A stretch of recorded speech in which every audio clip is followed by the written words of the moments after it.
నమస్తే మిత్రులారా, welcome to article 19. RCB చారిత్రాత్మకంగా అనేక ఏళ్ల పాటు ఆర్సీబీ అభిమానులు ఎదురు చూసిన వాళ్ళ ఎదురుచూపులన్నీ నెరవేరినాయి. ఫైనల్గా ఆర్సీబీ ఐపీఎల్ కప్ని గెలిచింది. ఐపీఎల్లో జరిగే ఫ్యాన్ వార్స్లో ఆర్సీబీ వాళ్ళు కాస్త ముందుంటారు. మేము ఎప్పటికైనా కప్పు గెలుస్తాం, ఈసాల కప్పు నమ్మదే అని చెప్పని సుమారుగా 10 ఏళ్ళ నుంచి వాళ్ళు వెయిట్ చేస్తున్నారు. ఆఖరికి ఆర్సీబీ అభిమానుల పూజలన్నీ ఫలించినాయి. వాళ్ళు అభిమానిస్తున్న ఆ జట్టు కప్పు గెలిచింది. అయితే ఐపీఎల్ ఏమీ ఈ దేశ జాతీయ క్రీడ కాదు. ఐపీఎల్ భారతదేశాన్ని కూడా రిప్రజెంట్ చేస్తలేదు. ఆ మాటకు వస్తే భారతదేశంలో ఉన్న అన్ని రాష్ట్రాల్లో ఏ రాష్ట్రాలను కూడా ఐపీఎల్ రిప్రజెంట్ చేస్తలేదు. కానీ ఐపీఎల్కు బీభత్సమైన క్రేజ్ ఉంది. భారతదేశంలో క్రికెట్ అనేది ఒక మతం లాగా ఉంటుంది.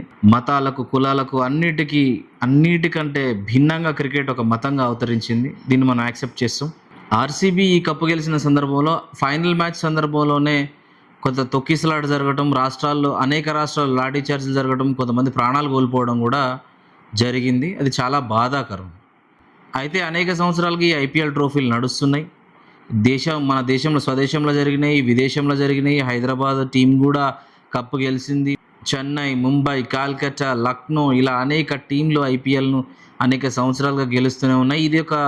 ఇది ప్రత్యేకమైన విషయం కాదు, ప్రతి సంవత్సరం జరిగేది.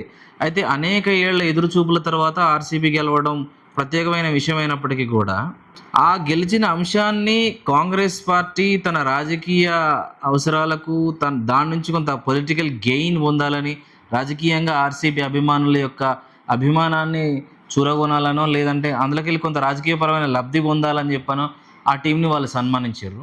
చిన్నస్వామి స్టేడియంలో ఆ టీంను సన్మానించారు. ఒక రాజకీయ పార్టీ, ఒక రాష్ట్ర ప్రభుత్వం అసలు ఏ విధంగా ఒక ప్రైవేట్ ఆర్గనైజేషన్ వాళ్ళు నడిపించిన ఒక ఆటల్లో వచ్చిన ఒక కప్పుని, ఇది జస్ట్ చీప్ థింగ్. క్రికెట్ ప్రపంచంలో ఆ కప్పు గొప్పదై ఉండొచ్చు, కానీ రాష్ట్ర ప్రభుత్వాల దగ్గరకు వచ్చేసరికి, ప్రజల దగ్గరకు వచ్చేసరికి just a sport, just an entertainment, that's it. ఒక వినోదకరమైన ఆట మాత్రమే. దీంట్లో లాభాలు మాత్రమే ప్రతిపాదిక.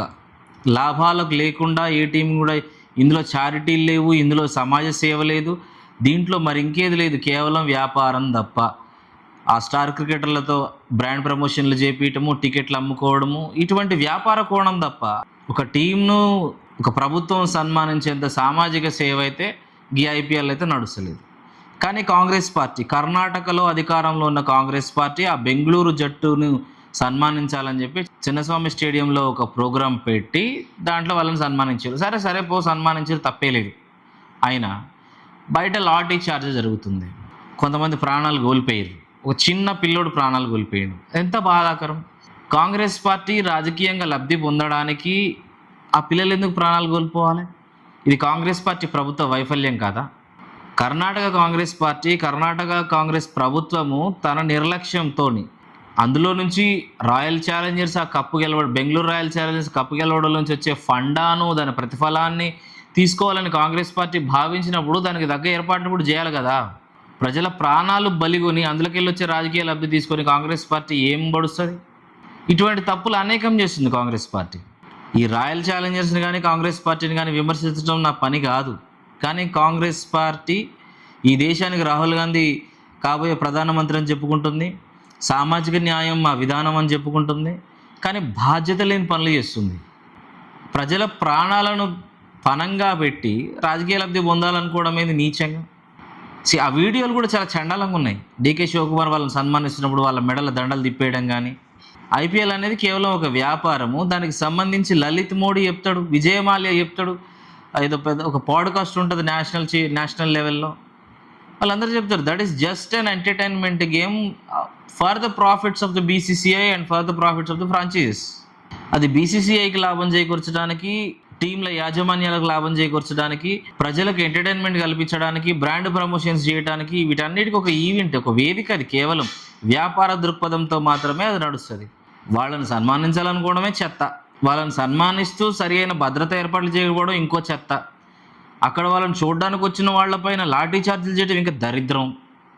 అక్కడ ప్రాణాలు పోతున్నా కానీ లోపల ఏం తెలియనట్టు, అమాయకంగా మేము ఏదో చేస్తున్నాం అన్నట్టు, మేము ఆర్సీబీని ఉద్ధరిస్తున్నాము, మేము కర్ణాటక పేరు నిలబెట్టిన టీంను మేము సన్మానిస్తున్నాం అనే ఒక కన్నడ అనే సంబంధించిన ఒక ఫీలింగ్ని రెచ్చగొడదానిక కానీ కాంగ్రెస్ పార్టీ ఆ టీంను సన్మానించింది. దాని వెనకాల ఇగో ఇంతటి విషాద గాథ నడిచింది.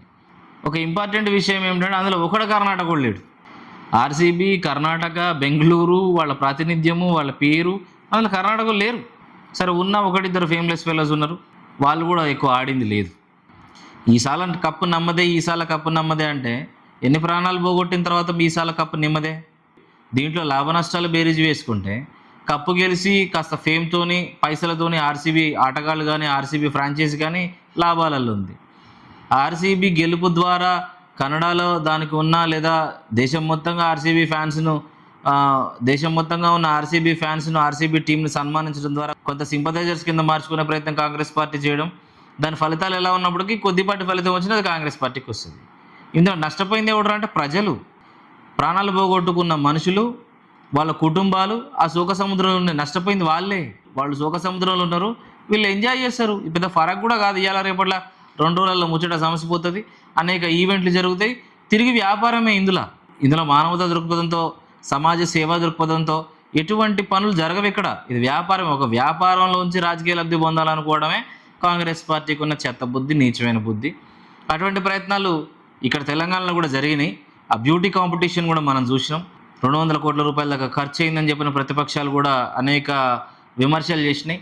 వీటన్నిటికీ బలపరుస్తూ మిస్ ఇంగ్లాండ్ మిల్లా మ్యాగీ పెద్ద మనుషుల ముందు, ధనవంతుల ముందు ఆట వస్తువులాగా మమ్మల్ని చూసిర్రు, ఒక వేశ్యలాగా మాకు అనిపించిందని చెప్పి ఆవిడ బ్యూటీ కాంపిటీషన్ నుంచి, ప్రపంచ సుందర కాంపిటీషన్ నుంచి బయటికి పోయి వాళ్ళ దేశం పోయి ప్రపంచ మీడియాకి చెప్పి ప్రపంచవ్యాప్తంగా తెలంగాణ పరువును తీసి పడేసింది.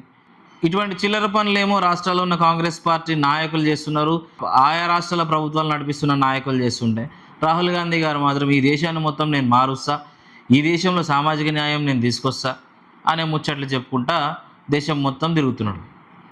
సో ఇక్కడ మనం అర్థం చేసుకోవాల్సిన విషయం ఏంటంటే సమాజానికి పనికొచ్చే పనులు ఈ కాంగ్రెస్ పార్టీ చేస్తే మంచిది.